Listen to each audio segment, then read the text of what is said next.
Straits brings legal and business insights at the intersection of the shipping and energy sectors.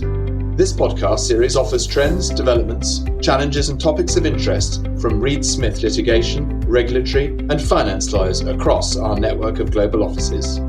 If you have any questions about the topics discussed on this podcast, please do contact our speakers. Thank you for joining today's podcast, the third and final in our series of 3 on the law of shipbuilding. In today's episode, we will talk about cancelling orders or enforcing delivery and warranty claims. So, in case you've forgotten, I'm Sally-Ann Underhill, a partner in the transportation group of Reed Smith. I specialise in shipping and deal with all types of shipping disputes in the broadest sense, including sale contracts, logistic issues, and of course, shipbuilding. And I'm Thor Malouf, also a partner in the Transportation Department of Reed Smith.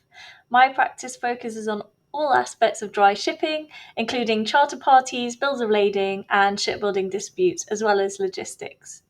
And Sally-Ann will begin by talking about cancelling shipbuilding orders. So recently, there has been a race for space at yards. However, we are now hearing warnings about a slowdown in the world economy, especially in China, and seeing rising interest rates.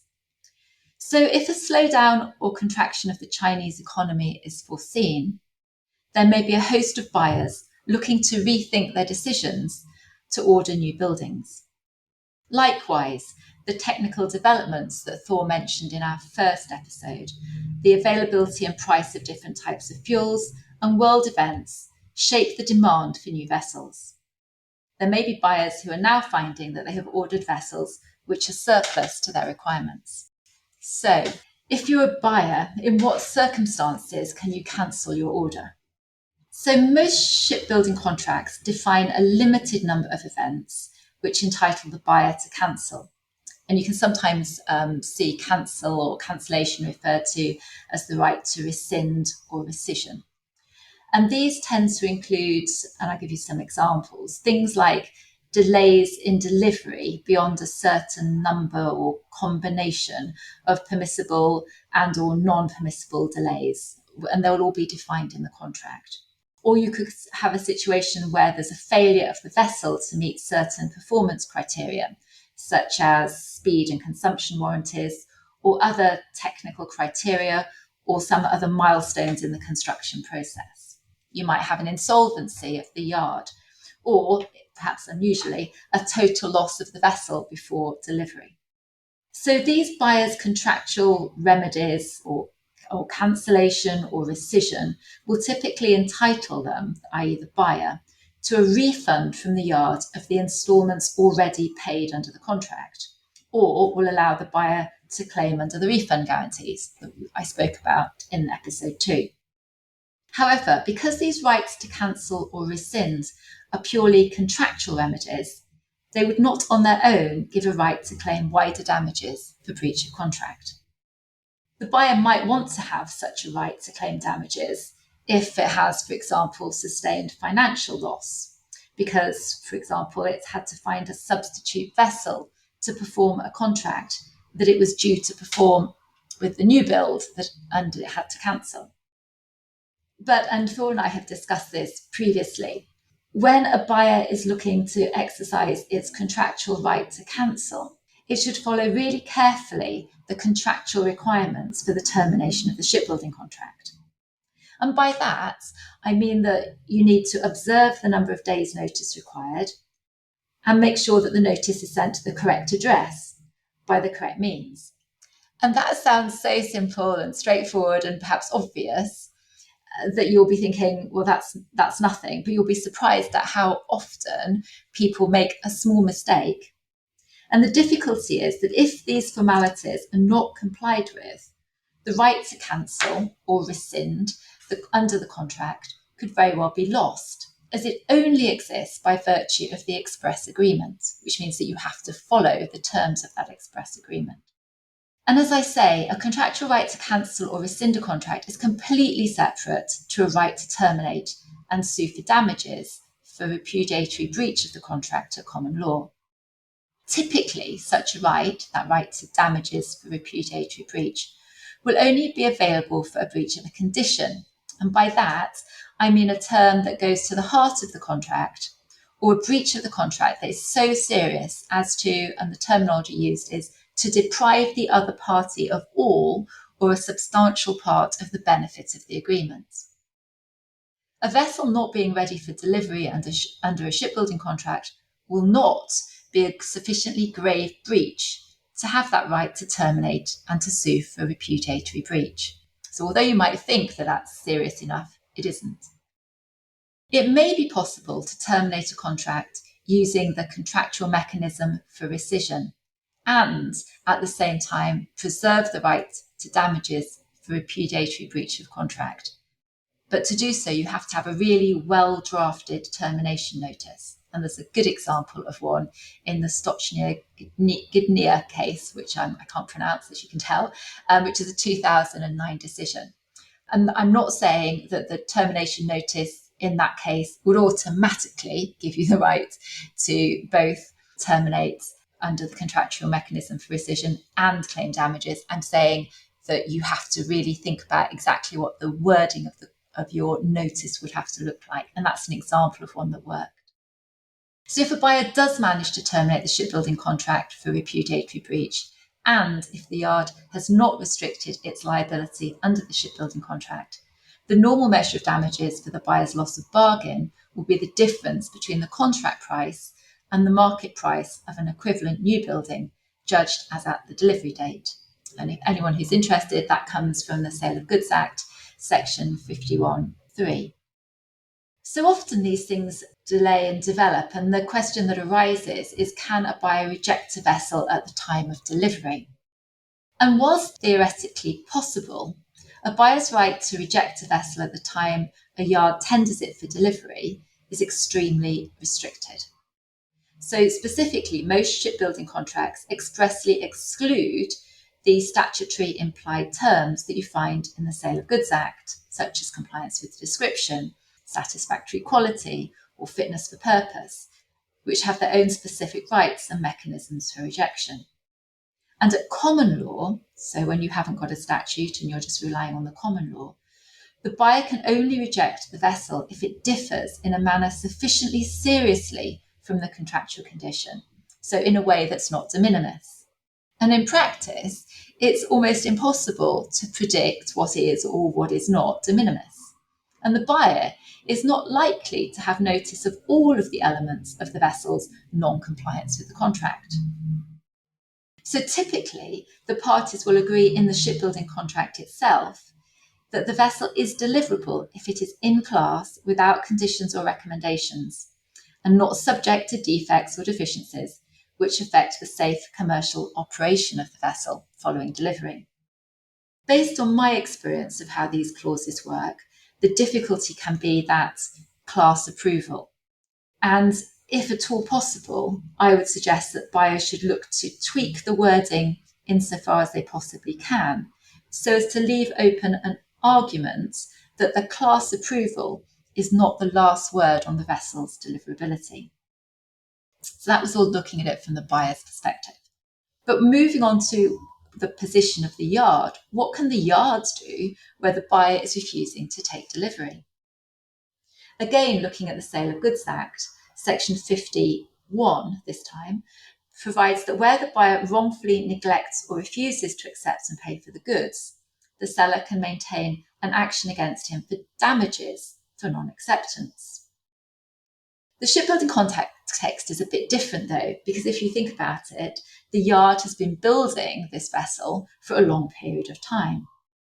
But in the shipbuilding context, that would mean that the yard will have at least a right to damages for non-acceptance.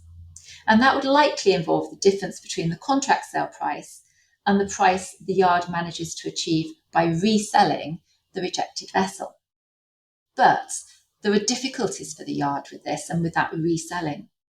So there's been a fairly controversial decision. It's called Caterpillar and John Holt, which I can pronounce, 2014. And that said that the effect of section 51 of the Sale of Goods Act is that the yard does not have a claim in debt for any unpaid balance of the contract price of the vessel. So that means that the yard cannot simply claim for the delivery instalments, with the result that the yard needs to try to resell the rejected vessel to recover any losses. And where the vessel is bespoke and involves perhaps that new and innovative technology that Thor was talking about, the resale market might be very limited. And then, even if the yard is in a position where it has been able to resell and it knows what its claim is, the buyer is likely to be a single purpose entity with no assets. And so the yard may have no way of securing any claim that it may have. Also, the yard might only have a parent company guarantee for the payment of the buyer's instalments under the shipbuilding contract. And that guarantee may well not cover claims in damages as opposed to claims for non-payment of instalments. And to make matters even worse, if the buyer has no right to cancel, and even if the design of the vessel is entirely bespoke and unique to the buyer, it's very unlikely that the English courts or an arbitration tribunal would grant a mandatory injunction forcing the buyer to take delivery by specific performance. And that's because English courts tend to shy away from the idea of granting injunctions where damages are an adequate remedy. So, what can the yard do to try to overcome these difficulties? It could, for example, make a change to its shipbuilding contracts to provide for larger instalments earlier on in the whole building process and a smaller final instalment. And the yard might try to make a change so that its entitlement to the final instalment becomes due against the performance of a particular milestone, such as, for example, the issuance of the class certificate, and is therefore not dependent on that delivery moment. There's also an obiter judgment or judgments from the Supreme Court in the Res Cogitans case and OW Bunkers cases, which appear to have overruled the Caterpillar decision, albeit, as I say, only obiter, with the effect that the seller or the yard will have a claim for damages for non-acceptance, and the fact that the seller or yard will have a claim for damages for non-acceptance would not rule out a claim in debt for the remainder of the sale price. Thank you, Sally-Anne. I'll just cover now the topic of warranty claims under shipbuilding contracts. Now, a yard will typically provide a warranty which covers the vessel, the machinery, and the equipment for 12 months after the vessel's delivered and accepted, which is typically referred to as the warranty period.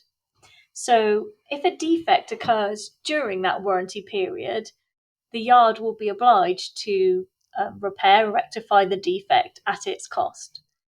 And the contract will sometimes provide that identical expenses of getting into the yard for repairs, the incidental expenses of taking the ship back to the yard for repairs will be covered by the yard as well.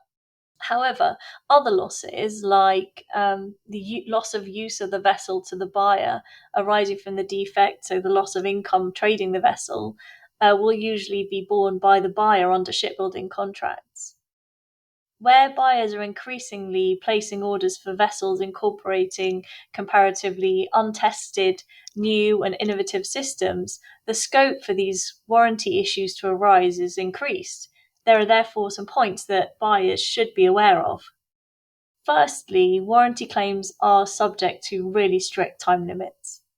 So, for example, in the case of Neon Shipping and Foreign Economic and Technical Corporation of China, the relevant warranty clause in the shipbuilding contract provided that the vessel and its parts would be seaworthy and contractual in all respects and free from defects due to defective design, construction, calculation, material or workmanship, collectively guaranteed defects.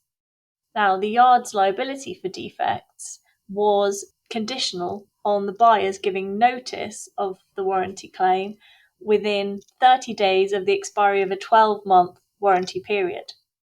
Now, in this case, the vessel's cranes turned out to be faulty, but the buyers had missed that warranty claim deadline.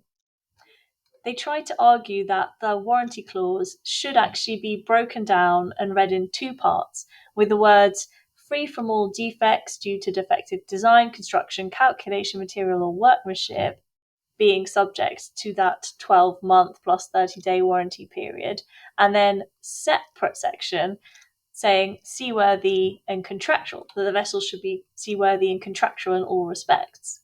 And they said that seaworthy and contractual wording shouldn't be subject to the time limit that the rest of the warranties were. Effectively, what they were trying to do was split up the wording of the warranty time bar clause into two parts, one subject to time bar and one not. The court rejected this argument. There just wasn't enough ambiguity in the wording of that part of the shipbuilding contract to even call into question whether or not the whole of the warranty was subject to the contractual time limit. So, as a takeaway point, these contractual time limits for warranty claims are very strictly enforced, and it'll be difficult to get around them. Secondly, buyers should note that yards typically do limit their liabilities for breaches of the warranties. So even where a vessel is really unique and a substitute might not be available, shipbuilding contracts will usually exclude liabilities for the loss of the use of the vessel. For example, the wording from the new build contract excludes liability in contract, tort, including negligence, breach of statutory duty or otherwise, for any loss, damage, or expenses caused as a consequence of a guaranteed defect, which shall include, but shall not be limited to, loss of time, loss of profit or earnings, or demurrage, directly or indirectly incurred by the buyer. Now, these very broad types of contractual terminology restricting the yard's liability for warranty claims have been very broadly interpreted in favour of the yards. So, for example, in the case of Star Polaris against HHIC, it involved a new build vessel which suffered from a serious engine failure. The buyers claimed a drop in the value of the vessel, even once repaired, and also damages for their loss of income during the period of repairs to the ship. Now, Article 9.1 of the contract provided that the yard guaranteed the vessel was free of defects for 12 months from delivery. Article 9.2 set out the procedure for notifying defects, and Article 9.3 set out obligations in relation to repair and replacement. Article 9.4 then said the builder, so the yard, shall have no liability or responsibility whatsoever or howsoever arising for or in connection with any consequential or special losses, damages, or expenses, unless otherwise stated herein. And the court was asked to determine what was the scope of the words consequential or special losses in 9.4. Did it encompass the buyer's claims for the drop in value of their vessel? And the court held the words consequential and special losses, damages, or expenses did mean all the financial losses caused by the guaranteed defects, above and beyond simply the cost of replacing and repairing the physical damage. Despite the words consequential loss usually being interpreted to mean the losses falling within the second limb of that familiar test in Hadley and Baxendale, the court in this case found that the restriction of the yard's liability wasn't limited to those losses falling within the second limb of Hadley and Baxendale. So a claim for the drop in value of the ship was also a claim for consequential or special loss, and was excluded by those contractual words in Article 9.4. The court's interpretation of those words limiting the yard's liability was influenced by a broader interpretation of the contract in this case, to the effect that the yard's obligation to repair and replace really was exhaustive, and nothing else was recoverable above and beyond that yard complying with those strict obligations. So, how can parties to shipbuilding contracts limit the scope for warranty disputes in future? As we mentioned before, including new and innovative systems, sometimes based on experimental designs in modern shipbuilding, will no doubt increase the scope for warranty claims. So, in order to avoid disputes, buyers could bring warranty claims promptly and make sure formalities for bringing the claims are complied with. Buyers could make sure they monitor construction and ensure that any key performance criteria are tested during the sea trials. And buyers could also conduct more rigorous testing shortly after delivery, just to make sure they do their best to identify any other issues with the ship well within that warranty period. And yards could, if they haven't been involved in the design, make it really clear that their warranty is limited to defects in workmanship and materials only, and not defects in design. Thanks very much, Thor. Thank you for joining this episode, our third of 3, from me, Sally-Ann Underhill, and Thor Maloof at Reed Smith. This concludes our series of 3 podcasts on the legal aspects of shipbuilding. In our first episode, we covered the initial stages of a shipbuilding project, including how new technologies impact specifications and performance criteria, changes to the shipbuilding contract, and the main types of contracts used to document shipbuilding deals. In our second episode, we discussed refund guarantees and delays during construction. We do hope you have found this series helpful. Trading Straits is a Reed Smith production. Our producer is Ali McArdle. For more information about Reed Smith's energy and natural resources or transportation practices, please email tradingstraits@reedsmith.com. You can find our podcast on Spotify, Apple, Google, Stitcher, and reedsmith.com, and our social media accounts at Reed Smith LLP on LinkedIn, Facebook, and Twitter. This podcast is provided for educational purposes. It does not constitute legal advice and is not intended to establish an attorney-client relationship, nor is it intended to suggest or establish standards of care applicable to particular lawyers in any given situation. Prior results do not guarantee a similar outcome. Any views, opinions, or comments made by any external guest speaker are not to be attributed to Reed Smith LLP or its individual lawyers. All rights reserved.